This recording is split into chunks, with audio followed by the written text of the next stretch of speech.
Ένα από τα ομορφότερα χόμπι που μπορεί να έχει κάποιος είναι η τάση που μπορεί να έχει να ομορφαίνει την ύλη γύρω του. Αυτούς τους ανθρώπους τους λέμε πρακτικούς ανθρώπους και η κοινωνία συνήθως τους ονοματίζει ως τα άτομα τα οποία πιάνουν τα χέρια τους. Αν βρίσκεσαι σε αυτή τη συχνότητα, τότε πιστεύω ότι το να ακολουθείς το προφίλ μου είναι καλή ιδέα, γιατί μπορεί να σε βοηθήσει σε έμπνευση και να καταλάβεις κάποιες εφαρμογές για τεχνοτροπίες. Αυτή η τεχνοτροπία που κάνω τώρα εδώ πέρα σε αυτό το barbecue είναι πάρα πολύ εύκολη και την έχω ξανανεβάσει.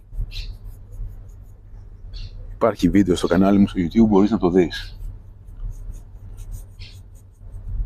Χρειάζεται ένα μοτίβο, ένα φόντο σκούρο και μετά 3 τόνους, τους οποίους τους περνάς απλά με ένα πινελάκι ζωγραφικής.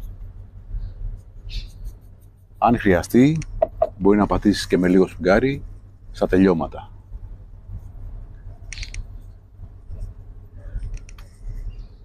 Σε ευχαριστώ πολύ για τον χρόνο σου.